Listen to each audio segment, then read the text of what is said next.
Hello student.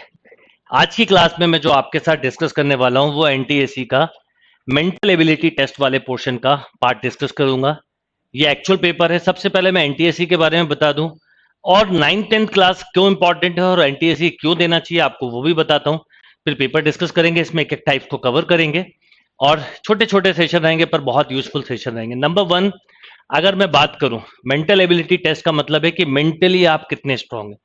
अगर किसी student का 9th 10th का बेस बहुत स्ट्रांग है, उसके बेसिक क्लियर हैं, तो मैं आपको एक बात बता दूं कि आपको लाइफ में कभी प्रॉब्लम नहीं होगी। इम्पिटस गुरुकुल में IIT JEE MCA NDA defence ये सब कोर्सेज होते हैं, कैट।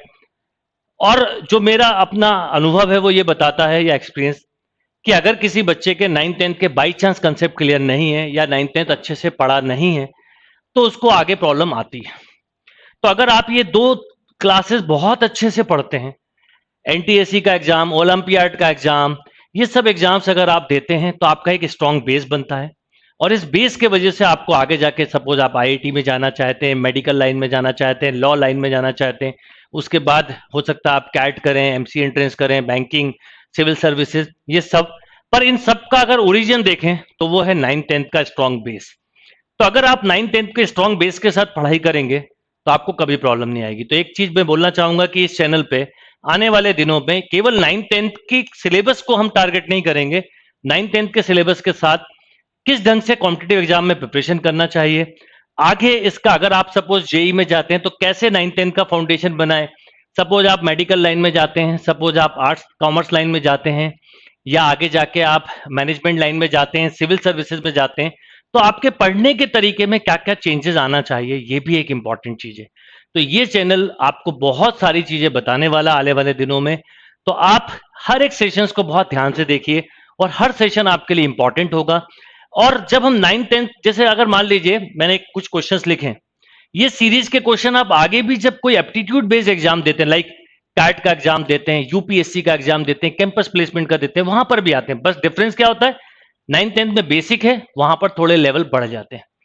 और मैं एक बात बिल्कुल श्योरली बोल दूं कि अगर आप में से कोई ऐसा स्टूडेंट भी चैनल देख रहा है जो कि ऑलरेडी 9th 10th कर चुका है तो वो ये बात अच्छे से जानता है, तो मैं आप सबको ये बोलूंगा कि आप 9th 10th को स्ट्रॉन्ग बेस बना के पढ़ाई करिए, आपको डेफिनेटली फायदा मिलेगा।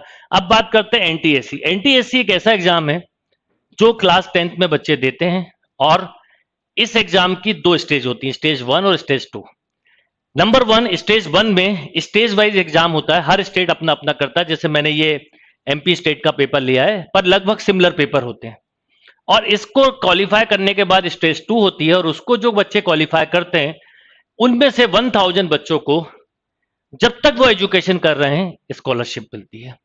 स्कॉलरशिप तो इंपॉर्टेंट है ही, आपकी एजुकेशन आगे जाके, क्योंकि आपको एजुकेशन के लिए पैसा मिल रहा है, पर उससे भी ज्यादा अगर आप इसकी स्टेज 1 या स्टेज 2 के में दोनों में सिलेक्ट होते हैं तो ये एक आपके आने वाले समय में जब आप इंटरव्यूज देंगे आगे जाके कभी भी या प्लेसमेंट्स में जाएंगे तो आपका एक कॉन्फिडेंस बिल्ड करेगा। दूसरा, अगर आप अभी से ऐसे अच्छे एग्जाम्स को, ओलंपियाड हुआ, क्विज हुआ, ये सब जितने भी एग्जाम्स इनको अभी से क्वालिफाई करेंगे तो आपका एक कंपटीशन फेयर दूर होता है।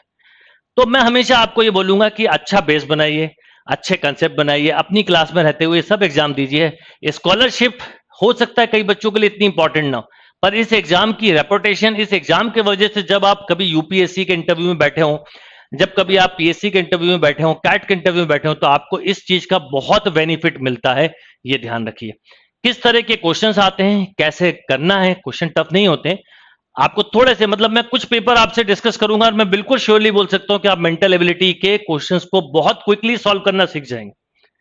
तो बहुत ज्यादा अलग से कुछ नहीं करना होता है, बस एक बार कंसेप्ट बना के पढ़ाई करनी होती है। तो देखिए, जैसे मैं आपको बताऊं, इस सीरीज के कुछ क्वेश्चन लिखे, इसे सीरीज कंप्लीटेशन बोलते हैं, कि इसमें कोई एक आध टर्म मिसिंग होता है, वो मिसिंग टर्म बताना होता है। और किसके बेस पर, कि जो स्टार्टिंग के जो टर्म है उनमें क्या डिफरेंसेस है, क्या मल्टीपल है, क्या रेशियो, यानी क्या कॉमन प्रॉपर्टी है। बेसिकली 10th क्लास में टॉपिक होता है प्रोग्रेशन, एपी जैसे अर्थमेटिक प्रोग्रेशन होता है 10th में, वो भी पढ़ाऊंगा। उससे इसका वैसे कोई रिलेशन नहीं, पर जैसे प्रोग्रेशन में कॉमन प्रॉपर्टी होती है, differences of term are same, वैसे इसमें भी कुछ ना कुछ प्रॉपर्टी होती है, पर डिफरेंस जरूरी नहीं है। अब अगर अभी इस क्वेश्चन को देखूं, देखिए क्वेश्चन नंबर 1 क्या है आपके एग्जाम का, ये 7, 8, 11, 16, 23। अगर आप ध्यान दें तो इसमें 1 का डिफरेंस है, ठीक है, इसमें इसमें कितने का डिफरेंस है? 3 का डिफरेंस है। इसमें कितने का डिफरेंस है? 5 का डिफरेंस है। इसमें कितने का डिफरेंस है? 7 का। अगर आप नोटिस करें, इसे ऐसे वैसे बोले तो ये स्पेशल सीरीज टाइप की होती है प्रोग्रेशन जो है ना, स्पेशल सीरीज। ये 1 का डिफरेंस है, फिर 3 का, फिर 5 का, फिर 7 का। तो आप बिल्कुल बोल सकते हैं कि इसके बाद 9 का डिफरेंस होगा। अगर मैं इसमें 9 ऐड कर दूं तो कितना हो गया? 32। तो करेक्ट आंसर क्या हो गया? 32। देखिए इसका नाम भी है mental ability test. Mentally solve कैसे करें, थोड़े से लॉजिक से आप क्वेश्चंस को सॉल्व कर सकते हैं। और मैं बिल्कुल श्योर हूं कि ये सब कंसेप्ट आपके भले बेसिक से कर रहे हैं, आए भी क्वेश्चन ऐसे हैं, पर धीरे धीरे आपको ये सब कंसेप्ट अगर आप सीख जाओगे तो टफ क्वेश्चन करना भी सीख जाएंगे। होता क्या है, जैसे हम लोग देखते हैं कि जो बच्चे कैट की प्रिपरेशन कर रहे होते हैं, यूपीएससी की, वो टफ क्वेश्चंस को कवर ही नहीं कर पाते क्योंकि उन्होंने पहले ये बेसिक क्वेश्चंस ही नहीं किए होते। तो अगर आप ये सब करते हुए चलेंगे तो आपको इसका फायदा मिलेगा। चलिए, जैसे अगर इस क्वेश्चन पे जाएं, सेकंड पे देखिए, तो आपको पहले समझ में आया ये 1 का डिफरेंस, ये 3 का, ये 5 का खुद ही निकल रहा है, 7 का, 9 का, अगर इसके आगे भी पूछते तो हमें पता 11 का, फिर ऐसे चलता जाता। इसमें आइए देखिए, यहां पर डिफरेंस कितना है? 3। यहां पर डिफरेंस कितना है? 3। यहां पर 3, ये तो सीधा ही 3 का है, तो सीधा 3 की टेबल है, तो 21 is a right answer. Is that clear? अगले क्वेश्चन पे आते हैं, जरा ध्यान दीजिए। अब यहां पर 2 और 5 डिफरेंस 3 है, थोड़ा ध्यान देना। यहां पर 5 है, यहां पर 40 है, यहां पर 450, मतलब डिफरेंसेस से कुछ नहीं होने वाला। अच्छा समझने वाला क्वेश्चन था, ध्यान दीजिए।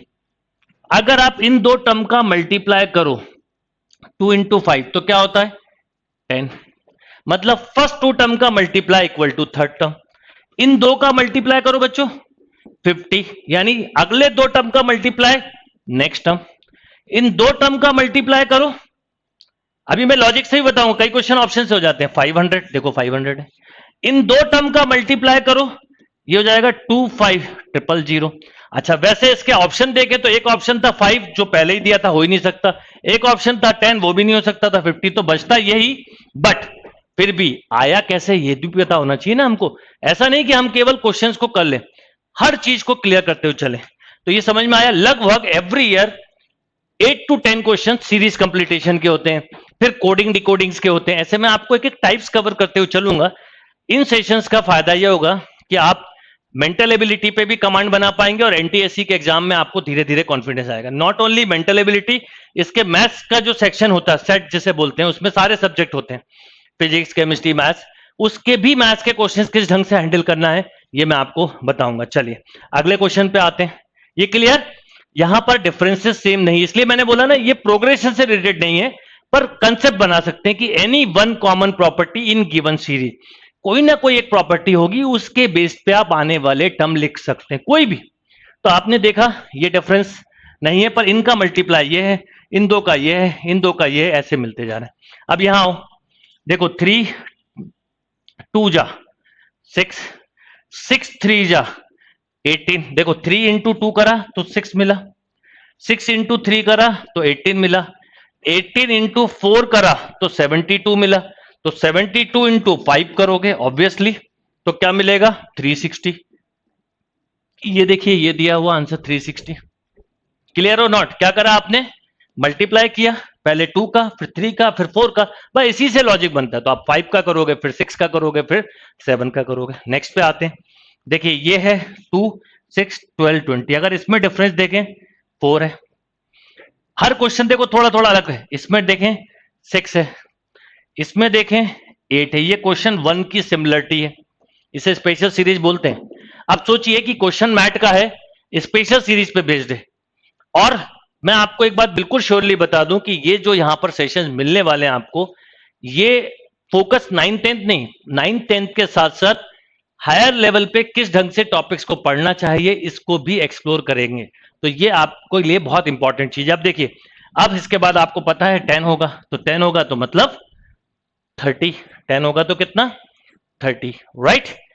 क्लियर है? नोट कर लीजिए क्वेश्चन, फिर और क्वेश्चन देखते हैं। यस, कुछ और क्वेश्चन देखते हैं। देखिए टोटल 10 क्वेश्चन आए थे, एक्चुअल क्वेश्चन हैं, और आपने देखा कि क्वेश्चन केवल हर क्वेश्चन अलग था, 2 क्वेश्चन सिमिलर थे। अब देखिए क्वेश्चन क्या है, 2 5 9 क्वेश्चन मार्क, बीच में भी बोल सकते हैं 20 27। आप देखें इसमें डिफरेंस कितने का, पहले सबसे पहले डिफरेंस देखना चाहिए अगर बहुत नहीं बढ़ रहा, 3 का, इसमें 4 का, ठीक है, इसमें मान लो थोड़ी देर के लिए 5 का, इसमें मान लीजिए 6 का, तो इसमें 7 का होना चाहिए, क्रॉस चेक करने का, बिल्कुल ठीक है। अगर इसमें 5 जोड़ें तो 14, 14 प्लस 6 20, 20 प्लस 7 27, तो 14 इज अ राइट आंसर। क्या किया, डिफरेंस देखा आपने, 2 और 5 में 3 का, 5 और 9 में 4 का, 9 और 14 में 5 का, 14 और 20 में 6 का, 20 और 27 में 7 का। तो आपको ये समझ में आ गया कि ये जो डिफरेंसेस हैं वो कैसे हैं, इक्वल बढ़ रहे हैं। तो पहले 3 था, 4 था, 5 था, 6 था, 7 था, यानी डिफरेंसेस एपी फॉर्म कर रहे हैं। ये हो गया। अगले क्वेश्चन में आया तो काफी सिंपल है, देख के समझ में आता होगा आपको। 1 और 4 कितना डिफरेंस है, मतलब डिफरेंस मत देखो इसमें, क्योंकि इसमें देखो तेजी में बढ़ना है, पर 1 का स्क्वायर, ये 2 का स्क्वायर है, ये 3 का स्क्वायर है, ये 4 का स्क्वायर है, ये 5 का स्क्वायर, ये 6 का स्क्वायर, तो अगला 7 का स्क्वायर, दिस इज 49, यानी हर टर्म अपने आप में स्क्वायर है। देखिए यही, और ये प्रैक्टिस करते जाएंगे तो मैं आपको काफी प्रैक्टिस करवाऊंगा इस तरह के क्वेश्चंस की, एक्चुअल और सिमिलर क्वेश्चंस की, तो आपको समझ में आएगा कि क्या करना है। ये आज की पढ़ाई आपको आने वाले सालों तक काम आने वाली, मैं बता दूं, यानी मेंटल एबिलिटी टेस्ट की प्रिपरेशन आपको बहुत आने वाले समय में काम आने वाली, ये ध्यान रखिएगा।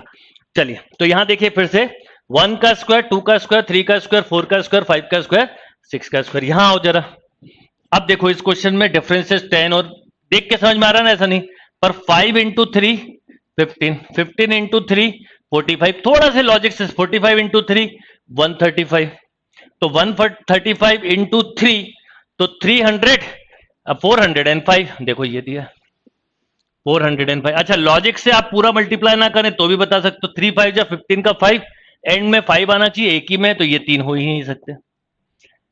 अगर कंसेप्चुअली स्ट्रांग हो गए तो आप क्वेश्चंस को बहुत स्पीड में कर सकते हो, ये मैं बिल्कुल श्योरली बोल सकता हूं। चलिए अब इसको देखते हैं जरा, यहां डिफरेंस है 1, यहां डिफरेंस है 5, यहां डिफरेंस है 7, नहीं है कुछ क्वालिटी। पर आप एक चीज जरा नोटिस करो, 3 9 27 है, कभी कभी ऐसी दो सीरीज भी होती है, 4 और 16 है, 3 3 जा 9, 9 3 जा 27, 4 4 जा 16, 16 4 जा 64, यानी ये ऑप्शन है। यानी एक सीरीज 3 के मल्टीप्लाई से बन रही है और एक सीरीज 4 के मल्टीप्लाई से कर रही है, यानी दो सीरीज के कॉम्बिनेशन से, समझते हुए चलिएगा, दो सीरीज के कॉम्बिनेशन है, 3 4 9 16 27, तो ये मल्टीप्लाई किया तो हमको रिजल्ट मिला। क्लियर है बात, 3 9 27 एकदम नहीं आएगा, तो ये आपको धीरे धीरे प्रैक्टिस करेंगे आपको समझ में आना चालू हो जाएगा। अगले पे आइए जरा, ये 3 का डिफरेंस है, यहां पर 6 का है, ओके, यहां पर 12 का है, तो 3 2 जा 6, 6 2 जा 12, 12 2 जा 24, 24 ऐड कर दीजिए तो 47, this is the right answer. यानी ये देखिए 10 क्वेश्चन थे और मेंटली ही सॉल्व हुए, तो मेंटल एबिलिटी टेस्ट का मतलब ही है, ऑब्वियसली क्लास 10th में आता है तो पेपर 10th लेवल का बनेगा। पर मैं एक बात बोलूंगा, अगर आप में से कोई 10th पास आउट भी है, इवन ग्रेजुएशन भी कर रहा है, तो भी ये सेशन इंपॉर्टेंट है, क्योंकि ये बेसिक क्लियर होने से आप आगे के क्वेश्चन इजीली क्लियर कर पाते हैं। चलिए नोट कर लीजिए इन क्वेश्चंस को भी।